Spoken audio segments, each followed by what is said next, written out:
நம்ம கௌதம் வந்துட்டு இப்போ அஞ்சலி மேல ஒரு கேஸ் குடுத்துருக்காரு. என்னன்னு அப்படின்னு பார்த்தீங்கன்னா, அஞ்சலியோட வயித்துல குழந்தையே இல்ல. ஆனா என் ஒய்ஃப வந்து பார்த்தீங்கன்னா, இந்த மாரி தான் அஞ்சலியோட வயித்துல இருக்க குழந்தைய அழிக்கிறதுக்காக பிளான் பண்ணாங்க அப்படின்ற மாரி வந்து சொல்லி, ஒரு கேஸ் வந்து பார்த்தீங்கன்னா போட்டு ஜெயில்ல வந்து தள்ளியிருக்காங்க. ஆனா அஞ்சலியோட வயித்துல குழந்தை இருக்கா, இல்லையா அப்படின்னு சொல்லிட்டு கண்டுபிடிச்சாகணும். அப்படின்ற மாரி வந்து சொல்லி ஒரு கேஸ வந்து போட்டு விட்டுறாங்க. இப்போ இதெல்லாம் போயிட்டு இருக்கும்போது, நம்ம ரேவதிக்கு மிகப்பெரிய பிரச்சனை ஸ்டார்ட் ஆகிட்டு இருக்கு. என்ன அப்படின்னு பார்த்தீங்கன்னா, இந்த கேஸ இன்னும் ஸ்ட்ராங் ஆக்கறதுக்கு அந்த லேடி யாரு? அப்படின்ற ஒரு விஷயம் வந்து பார்த்தீங்கன்னா தெரிய வரணும் அப்படின்ற மாரி நெனச்சுக்கிட்டு, நம்ம ரேவதிய வந்து பார்த்தீங்கன்னா இப்போ தேட ஆரம்பிச்சுறாங்க. இப்போ நேரா ஜெயிலுக்கு போன நம்ம கௌதம் கிட்ட இலக்கியா சொல்லியிருக்க ஒரு விஷயம், "நான் ஒரு விஷயம் சொல்றேன். என்ன தப்பா எடுத்துக்காதீங்க கௌதம்." அப்படின்ற மாரி வந்து சொல்லி, கடைசியில ரேவதி எங்க இருக்காங்க? என்ன ஏது? அது மட்டும் இல்லாம அவங்க தான் வந்து பார்த்தீங்கன்னா அந்த விஷத்த மயக்க மருந்த வந்து பார்த்தீங்கன்னா கலந்தது அப்படின்ற மாரி எல்லாத்தையுமே சொல்ல ஆரம்பிச்சுறாங்க. கடைசியில இலக்கியா, "நீ என்ன பண்ணியிருக்கன்னு சொல்லிட்டு உனக்கே தெரியுதா? ரேவதி அம்மாவுக்கு எதனா ஒரு பிரச்சனைனா என்ன பண்றது? அவங்க இப்ப எங்க இருக்காங்க? என்ன பண்ணிட்டு இருக்காங்க?" அப்படின்ற மாரி கேட்கும்போது தான், "நான் ஃபோன் நம்பர் தரேன். நீங்க அவங்களுக்கு ஃபோன் பண்ணி பேசிக்கோங்க." அப்படின்ற மாரி வந்து சொல்லி ஃபோன் நம்பரையும் குடுத்துடுறாங்க. கடைசியில நம்ம கௌதம் வந்துட்டு ரேவதிக்கு ஃபோன் பண்ணி பேசும்போது, நம்ம ரேவதிக்கு ஒரு பக்கம் சந்தோஷமா தான் இருக்கு.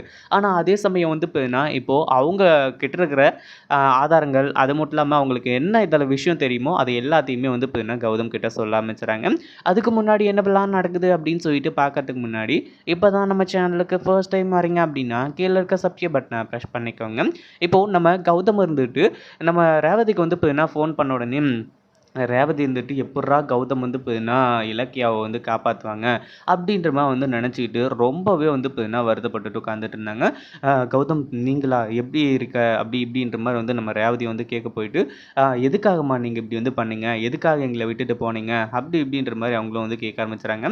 கௌதம், "நடந்தது என்னமோ நடந்துருச்சு. இதெல்லாம் வந்து பார்த்தீங்கன்னா, இப்ப பிரச்சனை கிடையாது. முதல்ல இலக்கியாவ காப்பாத்தணும். என்ன ஏற்பாடு பண்ணியிருக்க?" அப்படின்ற மாரி கேட்கும்போது, இல்லம்மா, எல்லா ஏற்பாடும் நல்லபடியா நடந்துட்டுருக்கு. அஞ்சலியோட வயித்துல குழந்தை இருக்கா, இல்லையா அப்படின்னு சொல்லிட்டு நான் ஒரு கேஸ் போட்டிருக்கேன்.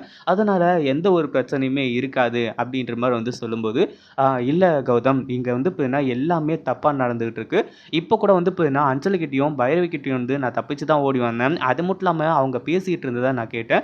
நீ வந்து பார்த்தீங்கன்னா, ஏற்கனவே இலக்கியாவ வந்து விட்டுர்றேன் அப்படின்ற மாரி வந்து சொல்லி, மறுபடியும் நான் வந்து இலக்கியாவலாம் விட முடியாதுன்னு சொல்லிட்டு வந்து சொன்னியாமே. அதுக்கப்புறம் வந்து பார்த்தீங்கன்னா, இலக்கியாவ ஜெயில்லயே வச்சு தீர்த்து கட்டுறதுக்காக பிளான் பண்ணிட்டு இருந்திருக்காங்க கௌதம். இத நான் நேர்ல கேட்டேன். என்னையே பிடிக்கிறதுக்கு வந்தாங்க. நான் தப்பிச்சு ஓடி வந்துட்டேன். எனக்கு வேற வழி தெரியல. உன்கிட்ட எப்படியாச்சும் சொல்லணும்னு சொல்லிட்டு வந்து நெனச்சேன். ஆனா நீயே வந்து பார்த்தீங்கன்னா, தெய்வாதீத இதமா வந்து பார்த்தீங்கன்னா, இந்த இடத்துல ஃபோன் பண்ணிட்ட.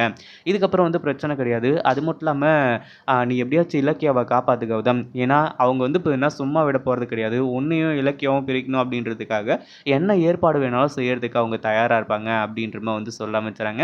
இத கேட்டதும் கௌதமுக்கு பயங்கரமான அதிர்ச்சி. ஏன்னா, இந்த கேஸ் பாட்டுக்கு இருந்துச்சு அப்படின்னா பிரச்சனை கிடையாது. 1 நாள்லயோ, 2 நாள்லயோ அஞ்சலியோட சுயரூபத்த வெளிய கொண்டு வந்து எடுத்துட்டு வந்துடலாம். ஆனா, இலக்கியாவோட உயிருக்கே ஆபத்து அப்படின்னா, கண்டிப்பா நம்ம கௌதம் எதனா ஆக்ஷன் எடுத்து தான் ஆகணும். இத பத்தி நீங்க என்ன நினைக்கிறீங்க? அந்த வீடியோ புடிச்சிருந்தா லைக் பண்ணுங்க, ஷேர் பண்ணுங்க. இப்ப தான் நம்ம சேனலுக்கு ஃபர்ஸ்ட் டைம் வரீங்க அப்படின்னா சப்ஸ்கிரைப் பண்ணிக்கோங்க.